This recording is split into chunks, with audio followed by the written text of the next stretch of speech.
So put 2 and 2 together there, and now we can make an even larger steel factory. You make steel so that you can make more steel, so that eventually you can make encased steel to make more steel, so that you can make more steel and more steel after that. Welcome back to another episode of Satisfactory. I have dos objectivos today. One, we are going to be starting a steel factory, baby. There's so many things that require us getting steel.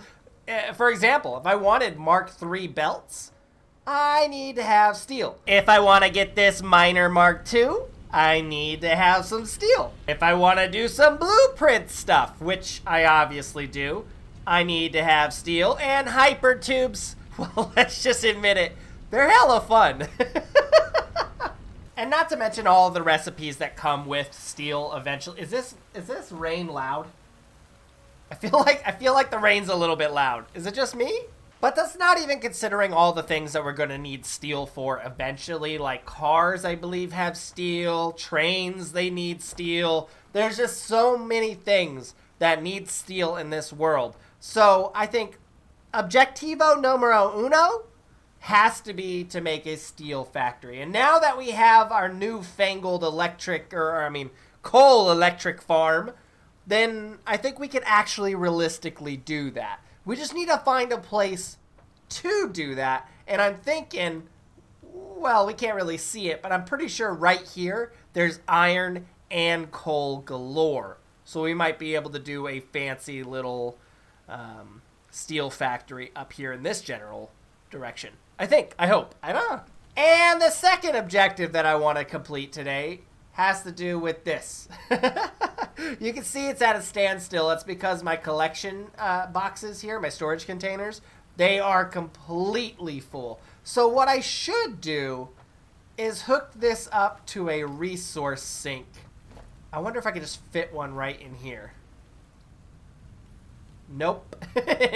Nope. So what I'm going to do is very temporarily put the awesome sink right here. Hook up a splitter right here and right here. And then a merger going into the sink. Lifts from here to here.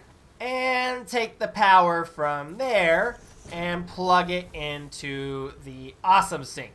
So now I have cable and wires going in there so that we can get some coupons. Now, I'm just going to let that go for like a super long time because we're not really using these. You can see they're at a standstill, which means we're not really doing anything with the wires or the cables. So it's okay if we just plug them in there and let that do its thing. What I need to do is accumulate enough resources to create things like the wall power outlets, because those are going to be super important when we're trying to hide all of our electrical wires. But then we're also going to be working on walls and windows, which will be important next episode when we start working on all of the, I call them secondaries, the cantarium, the sulfur, the quartz. I call those secondaries. I don't know why, but to me they feel like secondary objectives. But we're going to want to eventually get walls as well as all these nitty gritties that are going to make all of our builds look super, super pretty.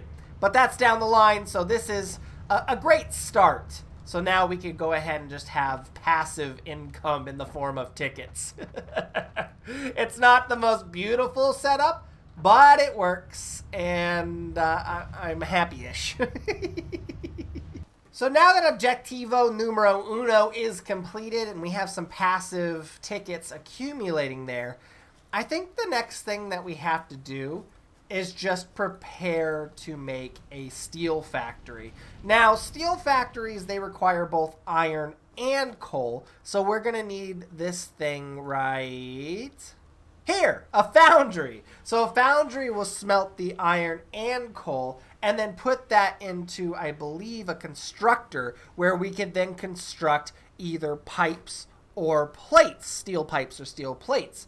And then from there, we'll be able to smelt, I think it's like reinforced steel. What's it called? Encased industrial beams. We'll be able to smelt encased industrial beams from the steel pipes. It sounds a little bit chaotic, but you throw in some concrete into a steel, and then you can make encased industrial beams, which are really important once we start making those Mark III belts, because I believe you need encased industrial beams to make the belts. So we're going to need a big amount of those.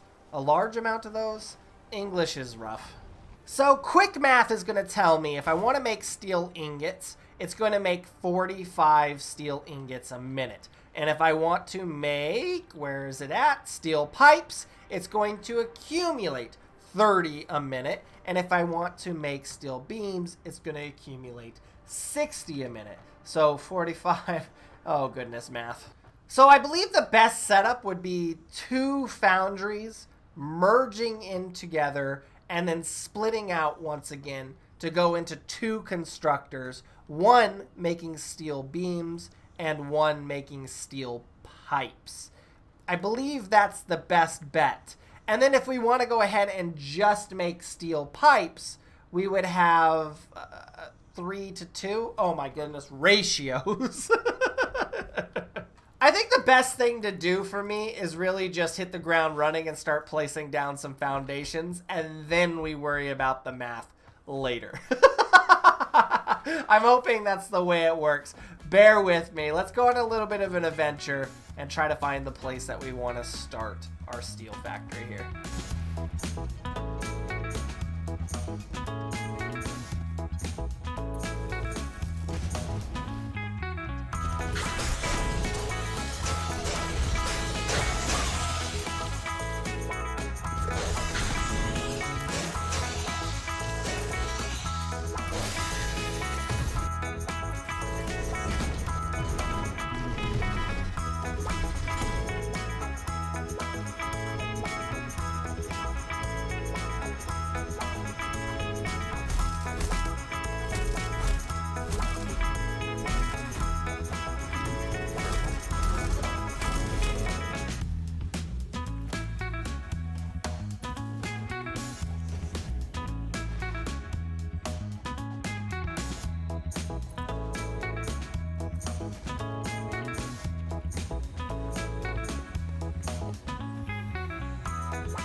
And there you have it. This is the site of, well, not our steel factory, but this is relatively close to where we want to put our steel factory. See, I got plans, guys. I have plans. So I think the best way to start off a series like this is to plan way, way ahead. Right? I want to know where I'm going to be at in episode 50. And I could start backtracking from my main goal all the way back to where I'm at now, so that what I'm building now, I don't have to eventually just full on erase and delete and start over, but I can add on to what I am currently doing. So I brought up a map here because this is what I have in mind. I want to make a main base. I'll call this the hub base, okay? So what I'm working on now is the sky factory, the sky elevator factory. And I like its location, but eventually I want to move it more central in the map. Because right now, I believe it's right here in the Western Dune Forest. Right here is where I have my current base. And you can see it's not as centered as it should be, because what if I have a resource way up here in the Dune Desert? I have to then boat it or truck it or, train it all the way over to my main base. And that's just not really productive. What I think I want to do in the long run is have a hub base right about here in this general direction, because this is the central part of the map. Now, that's just the hub base. That's where I'm going to spend a majority of my time. But then I want to, bear with me, sub bases. So basically everything that comes into the hub base here is going to be final form, or at least the refined version of it. I don't want any ores to be in my hub base, but I want the ingots to be there instead, so then I can make whatever I need to make at the hub base. So I want to have sub bases. Now the way I'm deciding to do this is break up the map in sections. So something like this, where we have the rocky desert to the northwest, the dune desert off to the northeast, and then we have swamps and a little bit of forest over here to the east, and south we have like the grass fields, the barrens, and then like the blue crater and things like that. And then over to the west, last but not least, we got some jungles and forests, and a little bit of islandage going on over here. Now, the reason why I broke those into categories is because what I'm thinking is then we have a sub base in each category. So I will have a massive base right around here, a massive base right around here, another one here, another one here, and maybe another one here. Man, you know, we'll play around with exactly where they are, but that's going to be like the general location is kind of in the middle of each category. Now, the reason why I'm doing this is because I want to make this world fully effective, and I want to use every single resource node in the whole entire world. So, for example, if I have an iron node right here, I want to be able to send it to the sub factory. If I have a copper node right here, I want to send that to the sub factory. A coal node, send it to the sub factory, and so on and so forth. And then everything will be made in this sub factory right here. Every ingot, maybe we'll have, you know, some specific factories, like what we're doing today is we're going to be making a steel factory off to the side here. So that way, you know, we could send the steel to the sub factory and it be created at the sub factory. Now, after those raw materials are turned into something a little bit more useful, we will then train each one of those resources from the sub factory to the train hub at the main hub station. So that way, this hub base here isn't doing the brute of the work. It's just taking the resources and allocating them in the best locations. The sub factories are going to be making the resources and making it into something useful. That's the plan.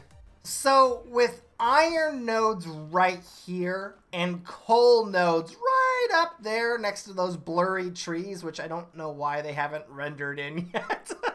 But right here in this section right here, I believe there's 4 coal nodes that we can easily send down here and start a coal factory. I'm thinking right here would be a great place for a coal factory. You know what? I think I'm just going to go ahead and cover over the iron nodes here.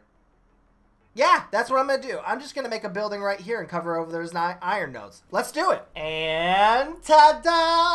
I know, it's massive. Look at this mega build factory that we just did.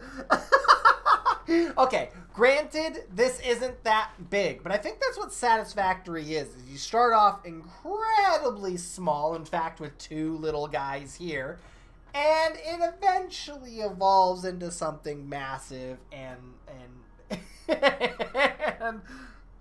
beautiful. I don't know. So we made this decent sized platform here, but this is all we really did. We got the coal from all the way up there. You can see the line that's coming in from the coal all the way up there, all the way down here, and then directly under us we have the iron. So that's just kind of coming in here and going into these foundries here, which is making the steel ingots. Now those steel ingots, like I said, now we kind of already talked about this, but I'll explain it. These are outputting 90 steel ingots per minute. And these 2 combined are taking 90 steel ingots per minute. Yeah.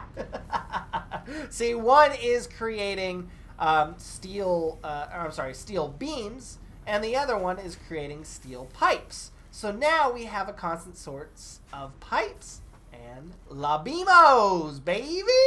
And now what we can do is research some advanced steel production. And we can go ahead and do logistics 3 while we're at it. Bloop. What that's going to allow us to do is make conveyor belts Mark III, which you can see here gives us 270 resources per minute. In addition to that, we also unlocked the Mark II miner, which will give us 120 resources per minute with a normal node. But we do have pure nodes over at the steel factory. So put 2 and 2 together there, and now we can make an even larger steel factory. You make steel so that you can make more steel, so that eventually you can make encased steel to make more steel, so that you can make more steel and more steel after that.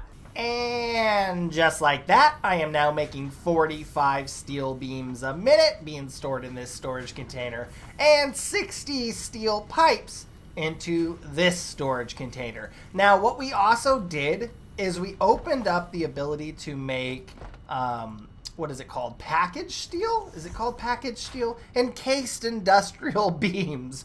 And so now that we have this basic setup and we're making a good amount of beams and pipes, I think what I can do is just break this guy right here and put the beams into this assembler so that we can make encased industrial beams. The other thing that we're going to need here, oh wait, does that need 24 a minute? I don't know. Anyway, long story short, what this assembler also needs is concrete. So now we need to find the nearest concrete guy. And I'm hoping, because I think there's one right over there? Oh, okay, well there is some over here, but I kind of want to keep this place a little bit clean for now, because that's where I want to keep my sub base. So I'm going to go ahead and pull the concrete for over in this direction. And I'm going to rework this line up here so I can get some beams coming into here. Let's try that out. And just like that, all hooked up and good to go. Now we got some concrete coming in this way. We got our steel beams coming in this way, going into an assembler, which is giving us 6 encased beams a minute. Doesn't seem like a lot, but it is a start. And it's definitely muddied up my... my factory slightly. It doesn't look as good as it used to. It looks a little messy now. It's fine. We'll come back to this one day. But now that we have Mark III belts and a decent source of steel beams, we can go ahead and upgrade everything else in our factory. So after everything is said and done, now we have a full factory providing us with 360 screws a minute, which, if you're keeping track at home, is more than a 270 belt.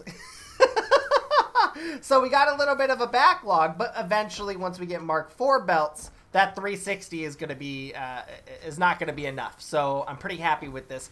I am worried about the size of this platform, however. We might have to go more vertical because we're already reaching the end of our line over here, which is not good.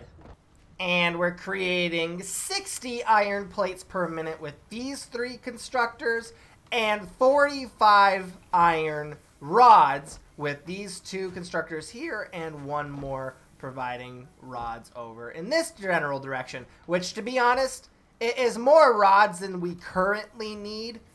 But I'm happy with the production nonetheless.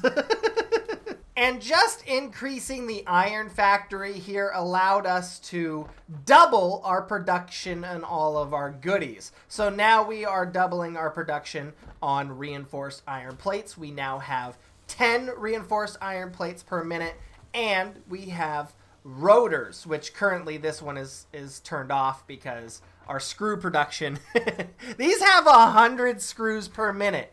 It's a little bit insane. So we got 4 rotors per minute here, nothing too crazy, but we are also making modular frames at a pretty decent rate. Now, increasing the production of iron products over there has allowed us to double our production of smart plating. So now we can go ahead and create 4 smart plating a minute, because you can see in the top right there, we're going to need a good amount. There we go. Yeah. Yeah, I mean, it took a bit, but I'm proud of it. It's working now. So we can go ahead and accumulate that. That's awesome. I'm pretty proud of myself. I'm also pretty proud of my logistics layer. I don't usually show everybody my logistics layer, so you're getting a sneak peek. But what I'm doing is I'm sending all of my iron products, screws and rods on these 2 vertical lines here, and then plates on this line right here, which is going in here. But everything is kind of organized. I don't really care for the slant in the conveyor belt here, but until we start accumulating a ton more tickets, we can purchase stuff in the buying thing, the kiosk upstairs. Then we can start working on maybe having some better angled bits, and maybe we can hang things from the ceiling or whatever. But this is really cool and organized. Speaking of coupons, I nearly forgot. At the beginning of this episode, we hooked up. Yes, and this has been running and running and running. And all we have is 13 coupons. Well, I mean, I'm not stingy. I mean, I guess I am pretty stingy. So I will just put these coupons here for a rainy day. Anyway, guys, that's going to do it for me today. I'm pretty proud of myself. We got some planning done. We got our steel factory set up. And we're still doing really well electricity-wise from last episode. You can see we're consuming 540-ish megawatts, 550, 580. What's happening here? Okay, maybe sub 600, but we're still creating 750 megawatts, which means we have some extra energy that we can store up in some power storage batteries, which I'm really excited about. But that's another day, another dollar.